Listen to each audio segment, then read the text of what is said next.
2021 교육자료전 많이 참여해 주이소. 주이소. 주이소. 마지막에 너무 웃긴데. 그러면 주이소. 2021 교육자료전 많이 참여해서 주이소.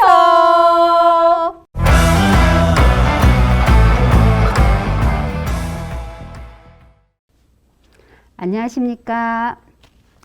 2020 교육자료전 사례 발표를 하게 된 신천가온 유치원교사 이경선입니다. 지금부터 슬기로운 교육자료전 탐구생활을 시작하겠습니다. 먼저 교육자료전의 전체적인 흐름과 절차를 3단계로 준비 계획 단계, 자료 제작 단계, 심사 준비 단계 이렇게 나누어 보았는데요. 각 단계별로 어떤 일을 해야 하는지도 제가 작성해 보았습니다.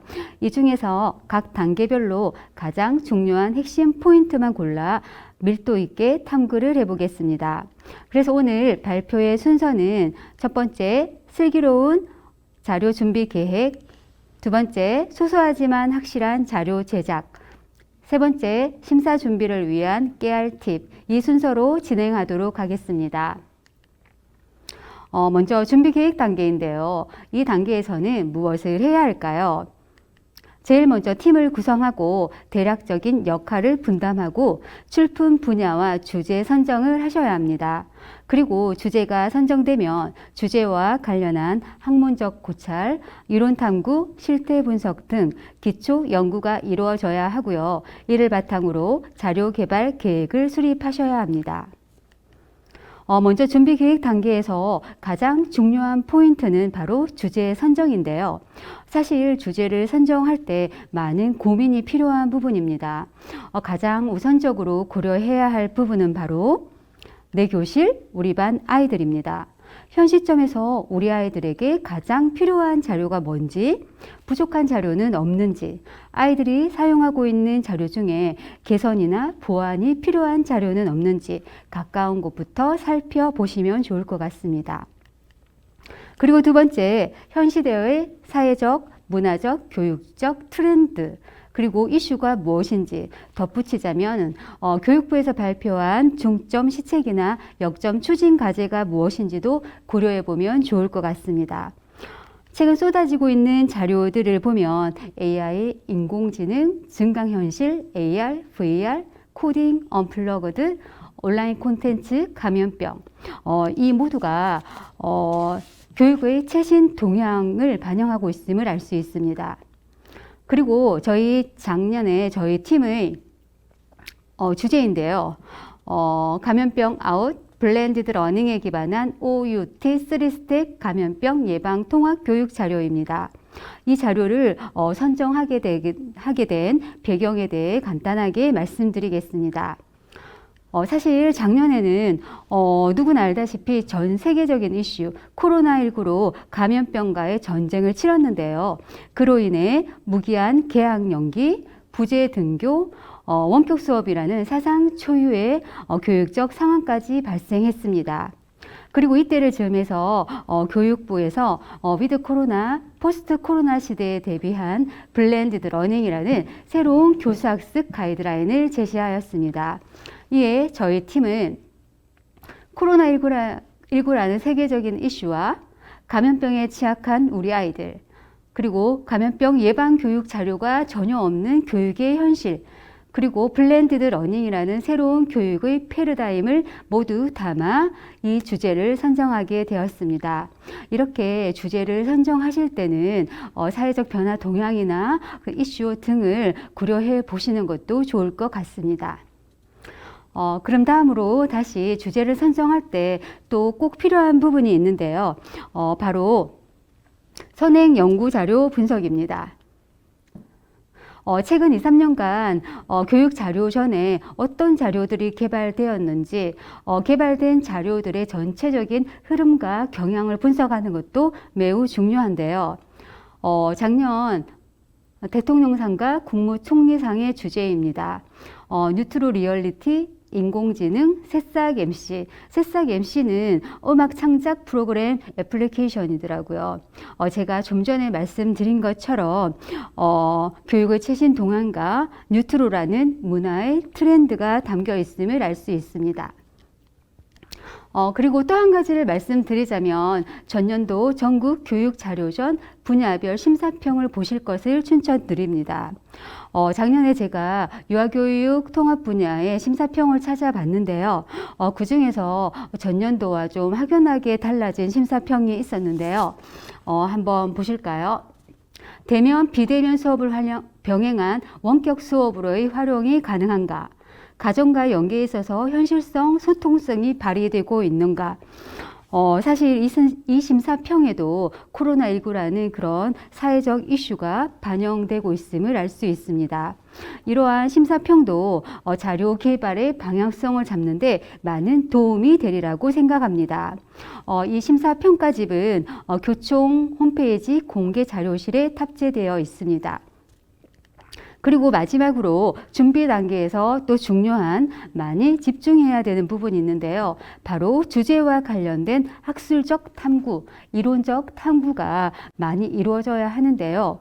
주제와 관련된 논문이나 학술지나 또는 전문 서적을 깊이 있게 탐구하다 보면 자료의 개발 목적을 뚜렷이 세울 수 있고 자료 개발의 체계성을 확보할 수 있다고 생각합니다. 제가 이전 평가집에서 본 적이 있는데요.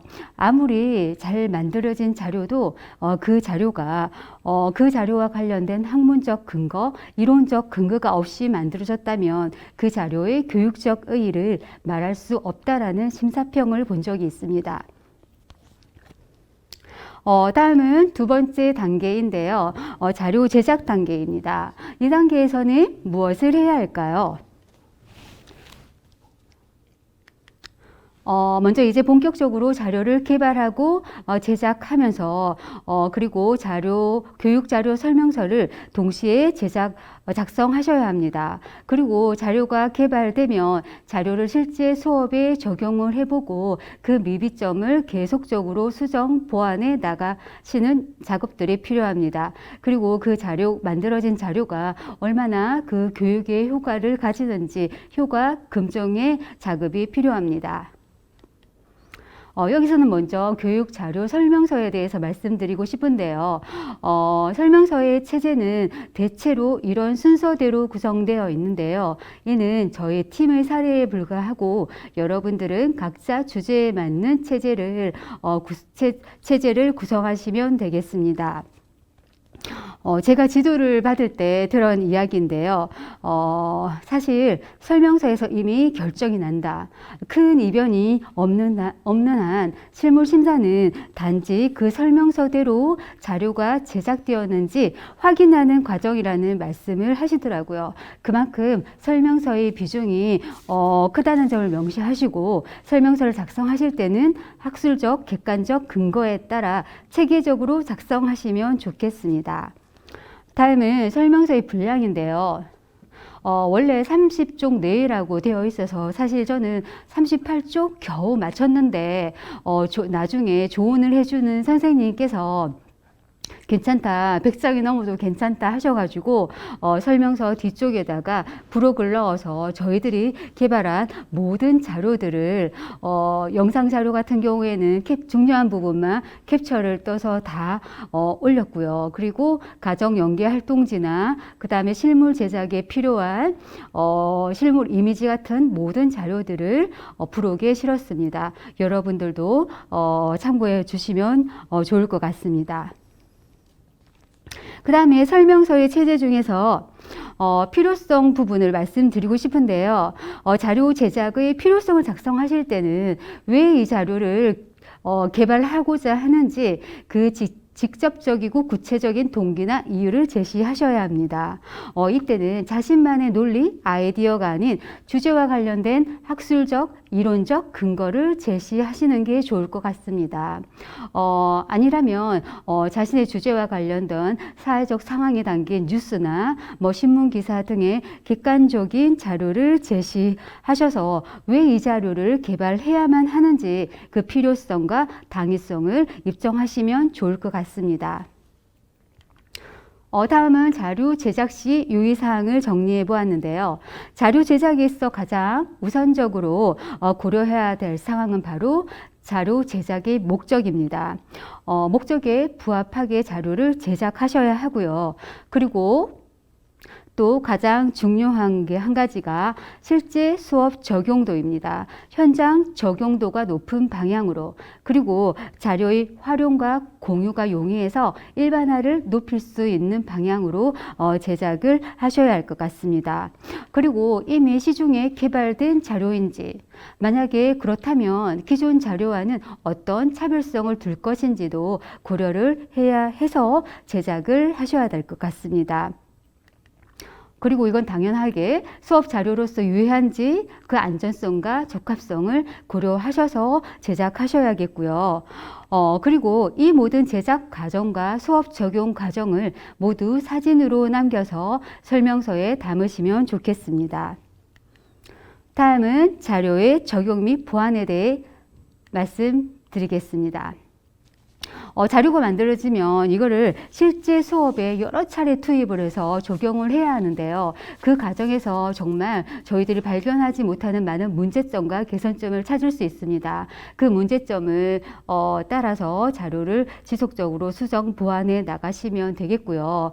그리고 가능한 한 많은 사람들에게, 아이들에게, 동료 교사들에게, 관련 주제 전문가들에게, 그리고 특히 전문 지도위원들에게 많이 보여드리고 조언과 피드백을 받아서 적극 수용하셔서 자료를 지속적으로 수정 보완해 나가는 작업이 필요합니다. 이 자료의 수정과 보완은 심사 전날까지 이루어져야 될 것 같습니다. 그리고 다음은 자료의 효과 검증인데요. 이 자료가 정말 교육적으로 타당한가, 이 효과를 가지는가 검증을 해야 하는데요. 검증을 할 때는 양적, 질적 결과를 병행해서 제시하면 좋을 것 같습니다. 설문지와 같은 양적 결과와 학생 일기, 소감문, 관찰일지, 인터뷰 등과 같은 다양한 질적 결과를 제시해서 병행을 해서 다각도로 제시하면 자료의 교육적 효과성을 더 입증할 수 있을 거라고 생각합니다. 저는 여기까지 발표를 마치겠습니다. 감사합니다.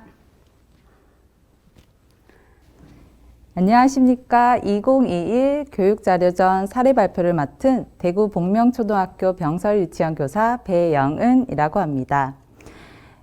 그럼 지금껏 열심히 준비한 교육자료를 200% 돋보이게 할 수 있는 심사 준비를 위한 깨알 꿀팁을 안내해 드리겠습니다. 우선 자료 전시 방법에 대해 알아보고요. 차트 게시 용시 방법, 마지막으로 발표 준비 방법까지 안내해 드리도록 하겠습니다. 첫 번째로 자료 전시입니다. 보시는 사진은 저희가 교육자료전에서 실제로 자료를 전시한 모습입니다. 전시장에 가시면 50cm 정도 높이의 책상에 모든 교육자료를 전시해 두셔야 합니다.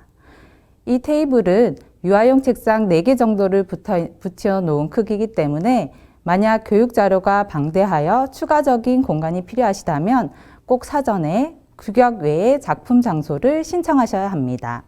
저희 같은 경우에도 교육자료 외에 규격의 작품 장소를 사전에 신청한 모습입니다.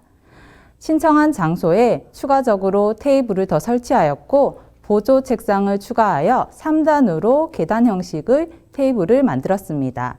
이렇게 계단 형식으로 만들게 되면 교육 자료를 좀 더 한눈에 볼 수 있는 이점이 있습니다. 그리고 테이블 위에는 테이블보를 올려두었는데요. 이 테이블보는 벨벳을 다 이어 붙여서 앞정으로 고정한 모습입니다. 다음은 교육 자료입니다.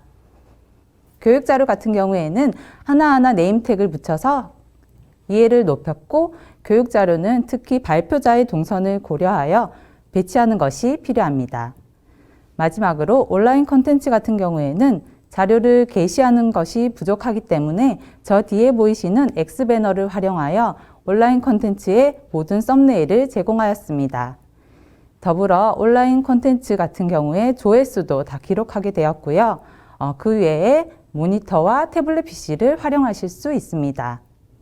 저희는 4가지 모니터를 가지고 갔는데요. 우선 첫 번째 모니터에는 발표 자료를 안내하였고, 두 번째 모니터에는 교사용 도움 자료 영상을 재생하였습니다.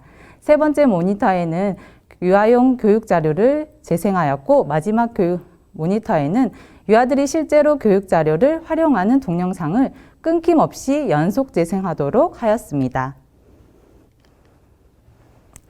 다음으로 게시용지인 차트에 대해 안내해 드리도록 하겠습니다. 아무래도 차트 같은 경우에는 저희의 교육 자료가 일목요연하게 그리고 간결하게 한눈에 보여질 수 있도록 제시하셔야 합니다. 그래서 이러한 내용 구성을 바탕으로 대회에서 요청하신 모조 전지 크기 외에 저희는 양 날개의 보조 차트를 제공하였습니다. 보조 차트에는 유아들이 실제로 이러한 교육 자료를 활용한 일반화 방안 사진을 제시하였고요. 그 위에 감염병을 예방해와 같은 간판 차트를 같이 덧붙여 시각적 효과를 높였습니다. 아무래도 이러한 차트는 며칠 동안 벽에 잘 부착되어 있어야 하기 때문에 모조 전지보다는 폼보드나 포맥스를 활용하시는 것이 훨씬 효과적일 것 같습니다. 마지막 발표 준비에 대해 안내해 드리도록 하겠습니다. 저희는 발표 PPT를 활용하였는데요. 발표 PPT 같은 경우에는 심사위원들의 시선을 집중시킬 수 있다는 장점이 있었습니다. 그리고 시나리오를 작성하여 추가적으로 계속 연습을 하였고요. 질의응답 시 나올 수 있는 예상 질문지를 사전에 팀원들과 협의하여 반복 연습하였습니다.